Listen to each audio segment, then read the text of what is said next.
Hi, Paul Slacker's Good News Broadcast. Speaking of Fred Ephraim. Hi, Fred. How are you? I'm well, Paul. How are you? Fred's a writer. He likes to write. That's what I hear. That the word is out on you. You're going to have to live with that. Are you okay with that? I'm good with that. All right, good. Well, we want everybody to be happy. Why are you happy with being a writer? I love being a writer. How come? Well, I like to talk. Okay. And I like to express ideas. I think I have something to say on just about everything, and particularly the things I write about, which are family matters. Not family matters, but family in general, and what matters is family. And I like to write on the conflicts and the obstacles and all the things that families deal with to stay together, to come together, to be together. Now, some people, though, say, and they say this to me quite often, that, I like to talk also, but they say that I shouldn't write. I write like I talk.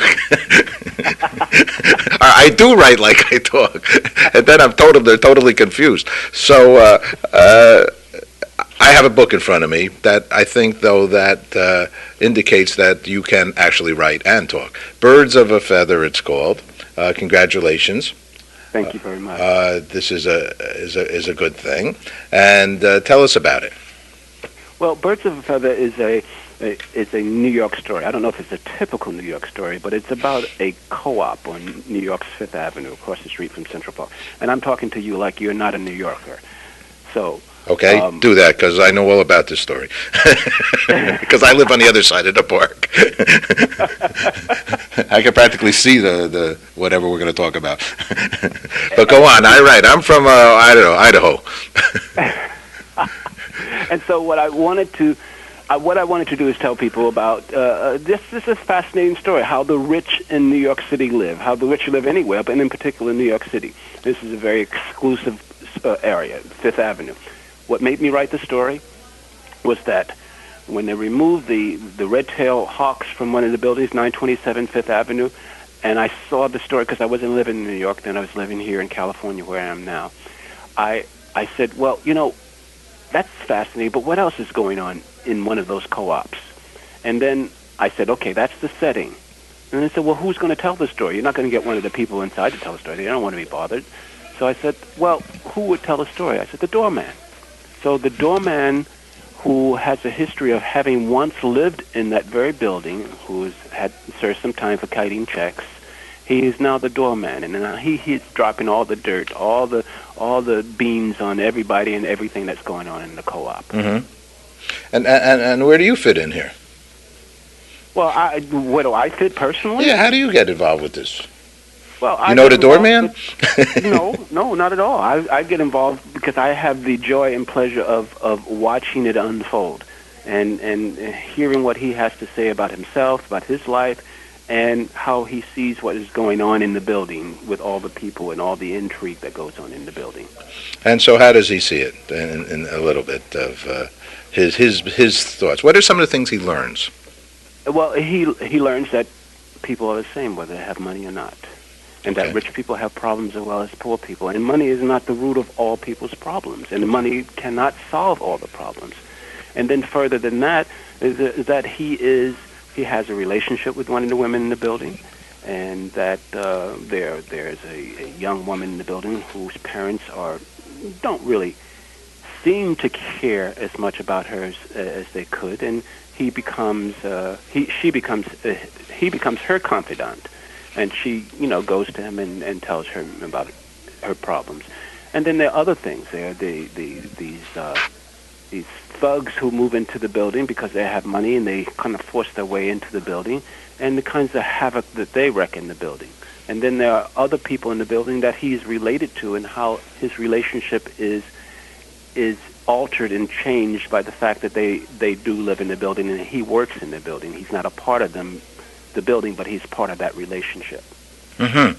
Now, you personally, it says here, and I'm gonna read it here. He grew up dirt poor in Brooklyn. He went to live in Illinois, Florida, California, Pennsylvania, Italy, and Holland. Okay, raised by a single mom, 1 to 5 children. Developed, though, an actor's and writer's imagination. So you've seen a different side of what Fifth Avenue, in essence, represents, right? How was your side growing up? My Was side, there love? my side of the world. Your side, yeah. When you grew up, did you see lots of love around you?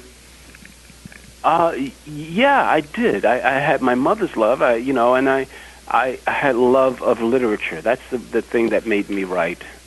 I read a lot as a kid. I spent just all kinds of time in libraries and bookstores and just wondering what the world was like outside of where my meager beginnings. But books allowed me to see the rest of the world in place and in people, and that fascinated me and has always drawn me to write about things that I was not a part of necessarily, but things that I imagined were going on in places that I wasn't privy to. You know, it says here also about you that you're a personal trainer, a licensed massage therapist. You're also a black belt in martial arts. We studied kung fu and taekwondo, and when I look at you, you look like a model here. And a writer?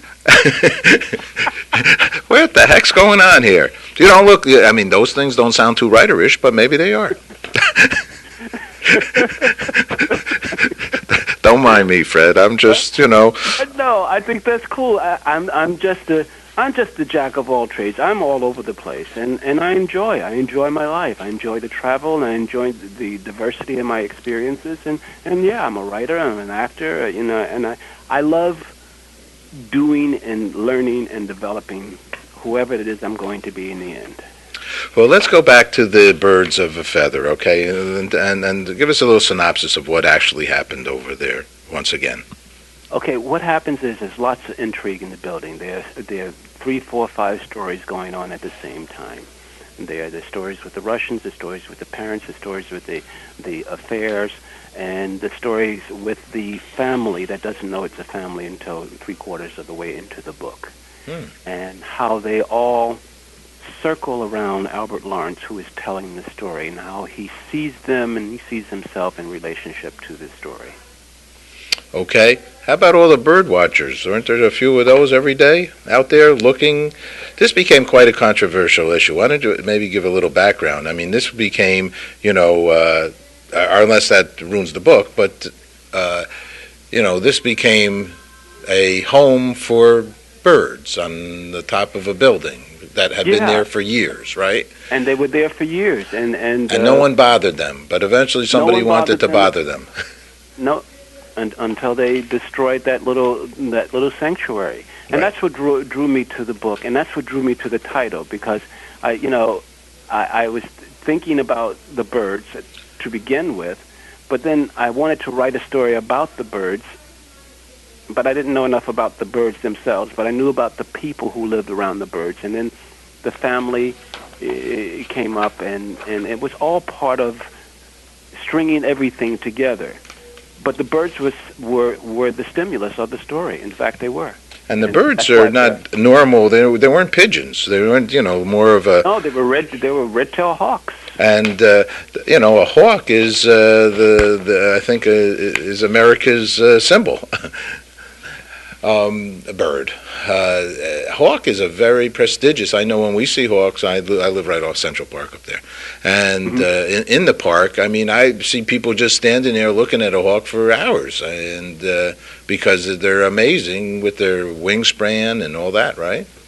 Yeah, they're incredible birds, and it's funny, they're so beautiful, but they're predatory, and it's very wonderful to see them in Central Park, and in a place where you might think that you would never see that kind of wildlife. Correct. They're right in the middle of the city, right between Central Park West and Fifth Avenue. They're flying about catching rats. Right. It's a beautiful thing. Give me one more example. You have to run to another interview. I know you're. No, I don't. Give me another example of one of the characters in what you've seen here in the building. One of the characters, well, they're actually 3. They're brothers. Are the Russian gangsters. They kind of, what I say to my wife, they kind of appear on the doorstep one day in my writing, and they sort of imbue the building with a sinister air. they come to Fifth Avenue because Fifth Avenue is iconic, and they want to live on Fifth Avenue because they have all this new gangster money. And so Boris is the head Russian guy. He figures, well, I can move in here. He forces his way in, which I won't give away the story. And then once inside, he figures, well, Fifth Avenue is iconic, and I want to be an iconic person in America. I think I'm going to buy up this building. So he pursues the other apartments, and that's part of his story in the building, and that's how he gets involved with not only Albert Lawrence, but some of the other tenants in trying to get to wrest the building away from them. Okay. All right. Last question. What's good news for you, Fred?